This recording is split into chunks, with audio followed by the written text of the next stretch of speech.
Aujourd'hui, c'est pas une idée de business, c'est pas pour vous parler de business dans cette vidéo. Aujourd'hui, c'est une vidéo de cri de cœur que moi je lance directement au niveau de nos autorités, au niveau de nos pays africains. C'est vrai que on n'a pas tous les matériaux, on n'a pas toutes les structures et infrastructures à notre disposition afin de pouvoir améliorer nos conditions de vie. Mais il y a certaines choses au minimum qu'il ne faut pas faire. Il y a certaines choses au minimum qu'il faut faire. Je vous explique la situation actuelle.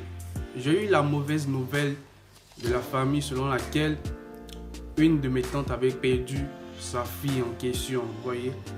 Et c'est pas la faute du fait que la fille était malade. Elle l'a envoyée au niveau de l'hôpital à 7 h du matin. Et vous vous rendez compte que c'est jusqu'à 11 h du matin qu'ils ont pris en charge la petite. Un enfant de 3 ans, de 7 h jusqu'à 11 h. Bon, dites-moi, pendant tout ce temps-là, il n'y avait personne comme docteur ou infirmier pour prendre en charge la petite. Ça, c'est une raison pour laquelle aussi les gens de la diaspora ne veulent pas rentrer au pays. C'est vrai qu'on parle partout.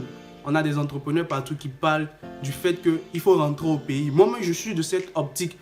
Forcément, il faut rentrer au pays. Parce que déjà, le titre de ma chaîne, c'est Jeunes Africains. Parce que moi, je veux que tous jeunes, nous devons rentrer au pays. Mais bien vrai que tout le monde ne peut pas rentrer. Mais une grande partie doit rentrer au pays. Parce qu'au niveau de l'Afrique, il y a tout à refaire. Et l'Afrique, c'est pas demain, c'est aujourd'hui. Je suis de cet avis. Mais lorsqu'on voit ce genre d'attitude au niveau de nos hôpitaux, au niveau de nos ministères et autres, vous pensez que les gens vont rentrer au pays? Regardez, en Chine ici par exemple, je vous donne l'exemple de mon cas. Je suis allé à l'hôpital.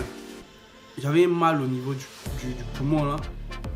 Je vous dis que j'ai eu à faire des examens de sang. Les examens de sang, dès que je suis arrivé, on m'a déjà pris en charge. C'est-à-dire, il n'y a pas à faire de dire, tu vas attendre 10 h, 15 h, 2 h du matin, pour ne même pas dire 1 heure avant qu'on te prenne. Sur le champ, on te prend en charge. Les examens, lorsque tu les fais, le même jour, pour ne pas dire 5 minutes après, j'ai eu les examens. 5 minutes après, parce qu'il y a les machines, tout ça est confort pour pouvoir faire ce genre de choses. 5 minutes après, j'ai eu à récupérer mes examens pour continuer d'autres examens à faire. Mais au niveau de nos pays, on sait déjà qu'on n'a pas des infrastructures, on n'a pas autant d'équipements afin de pouvoir y remédier à ce genre de problème. Mais déjà, on prend du temps pour pouvoir prendre soin des patients. Est-ce que ça, c'est normal? C'est pas normal. Et rendez-vous compte qu'après 11 h, avoir pris l'enfant en charge et autres, on lui dit juste quand c'est à 17 h, les résultats vont sortir. 17 h, elle arrive, c'est à 18 h, on fait sortir les résultats. Pendant tout ce temps, l'enfant est malade. Dites-moi, l'enfant est malade. Un enfant est malade pendant tout ce temps. Hein? Et on prend le temps. C'est la vie de quelqu'un. Hein? On prend le temps, on prend le temps, on prend le temps, on prend le temps. Et par la suite, dans la nuit, la petite, elle a succombé. Malgré les médicaments qu'on lui a donnés, elle a succombé, elle est décédée de mort subite. Ça m'a fait mal au fait de pouvoir entendre ça. C'est vrai qu'on n'a pas les équipements, c'est vrai qu'on dit qu'on est pays pauvre ou quoi. Mais il y a quand même, il y a des choses qu'il ne faut pas faire. La petite, elle est décédée parce que quoi? Les gens de l'hôpital, ils n'ont pas, au fait, consciemment, je ne sais pas si c'était affaire d'argent, mais c'était affaire de temps. Mais je ne pense pas que ce soit affaire d'argent. Mais c'est en fonction de... Les gens n'aiment pas travailler au pays. Ils n'aiment pas travailler au pays. Une fois même que j'avais vu sur Facebook, j'avais voulu me faire une vidéo de ça. Il y avait une dame institutrice qui était sous contrat à durée déterminée, CDD. Et elle, par exemple, elle a eu à travailler pendant 3 ans sans une paye. Bon, vous remarquez aussi que nos parents instituteurs et institutrices, ils font le petit commerce avec les enfants pour avoir de l'argent. Tu es dans ce genre de situation où on ne te paye pas. Bon, il adviendra que tu vas chercher à vendre des trucs au pays, aux enfants, afin de pouvoir avoir de l'argent pour venir au travail. C'est normal. Parce que qui va te donner l'argent pour partir? Personne. L'État ne te paye pas.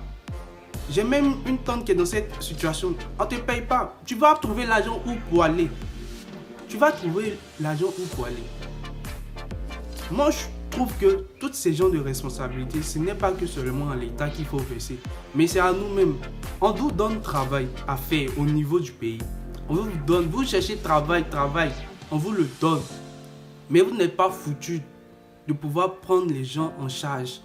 Jusqu'à la fille, la petite, elle est décédée. Mais c'est quoi ces bêtises? Avec tout ça là, vous voulez que les gens de la diaspora rentrent au pays? Parce que quelqu'un qui est dans son confort, malgré le fait que peut-être il vit du racisme ou autre, mais il trouve qu'il a un confort qui est un peu plus mieux que celui qui est au niveau du pays. Mais il va rester. Pourquoi il va chercher à rentrer au pays? Il va rester. Tu vas lui dire, ah mon frère, rentrons, parce qu'au pays là-bas, on a besoin de nous pour faire telle chose, telle chose. Mais il va te montrer ces genres d'occasions, ces genres de cas.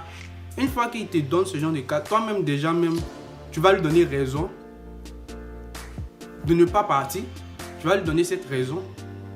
Parce que, vraiment, quand tu vois ce genre de situation, tu n'as pas en fait les mots pour ça. En fait. Tu n'as pas les mots. Tu n'as vraiment pas les mots. Mais attention, par la même occasion aussi, moi je lance en fait un cri de cœur au niveau des gens de la diaspora. En fait, l'État ne peut pas tout faire. L'État ne peut pas tout faire. On a manque d'hôpital.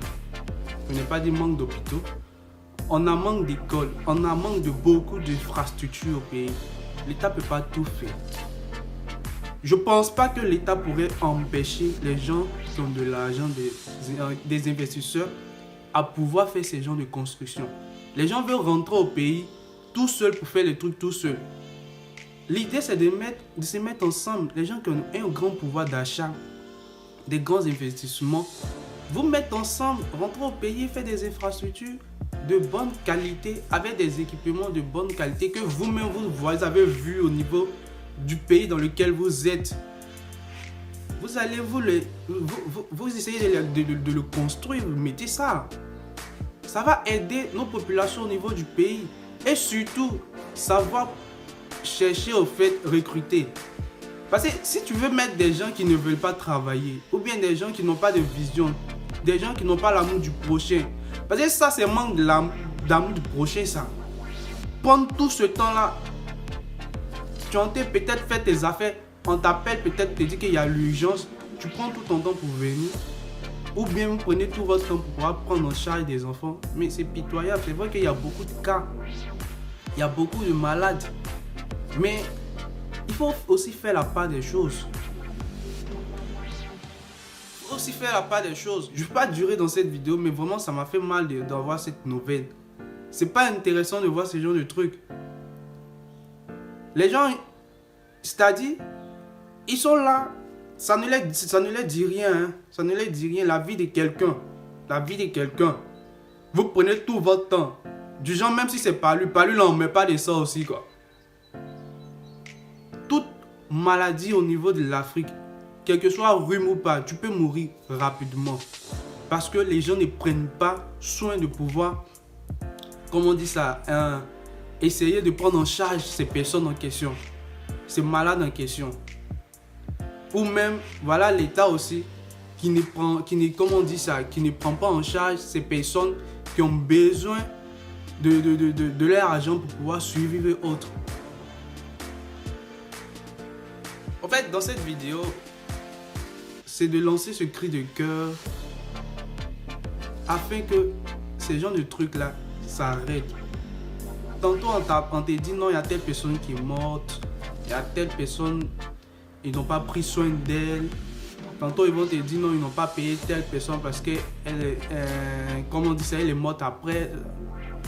En fait, trop de choses autour de l'Afrique qui font que nous qui sommes au niveau de la diaspora, ceux qui sont au niveau de l'Europe et autres, Amérique, pour rentrer c'est difficile. Même si on leur dit de rentrer, c'est difficile. C'est difficile. Mais c'est pas impossible. Moi, sûrement, moi je sais que je vais rentrer au pays. Parce que déjà, l'Europe, l'Amérique, je suis désolé, c'est pas chez nous les gars.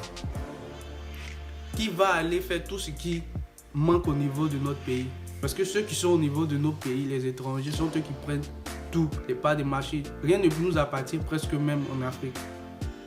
Et si on veut continuer dans cette lancée, bientôt même l'Afrique ne nous appartiendra plus. L'idéal, c'est de chercher à rentrer, d'essayer comment on dit ça, mettre en place des structures autres, boucher ces lacunes qu'on a au niveau de l'Afrique et de pouvoir aider nos parents, nos frères qui sont dans le besoin là-bas. Et surtout, de revoir nos recrutements. Parce que ces genres de trucs-là, ça ne peut pas arriver au niveau de l'Europe. Sinon, direct, toi, ils vont t'éradier ou bien ils vont te convoquer. Au niveau même de l'Asie, ici, où je suis. Ici, c'est du rapide, quoi. C'est du rapide. Donc, quand on se trouve dans ce genre de confort, bah, tu vas rentrer pourquoi? Pourquoi? Faut arrêter ces genres de trucs, au fait. Faut arrêter ces genres de trucs. Les gens, ils mettent la vie de leurs parents ou quelqu'un entre vos mains afin que vous puissiez donner votre diagnostic pour pouvoir les guérir. Prenez soin de pouvoir aimer cette personne et pouvoir aussi savoir que c'est un être humain comme vous qui est devant vous pour pouvoir la prendre en charge. Jusqu'à la petite, elle est décédée. Moi, ça m'a fait mal. C'est vrai que c'est un membre de ma famille, mais c'est vraiment déplorable et c'est vraiment pitoyable de voir ce genre de situation au niveau de nos pays. J'espère bien que nos autorités qui sont au niveau de l'Afrique là-bas, ils vont un peu accélérer la cadence afin que ces genres de situations, afin que ces genres de cas ne puissent plus arriver, ne puissent pas arriver. Parce qu'on parle à chaque moment lorsque ça arrive, mais ça continue. À un moment donné, il faut que ça s'arrête, il faut que ça stoppe. Il faut que ça s'arrête. C'était un peu ce que je voulais dire dans cette vidéo. Partagez parce que je voudrais que cette vidéo puisse arriver au moins dans les oreilles, même si, disons, les autorités, afin que ces genres de situations-là ne puissent plus arriver. C'était un peu ce que je voulais dire dans cette vidéo. Je vous dirai à la prochaine vidéo.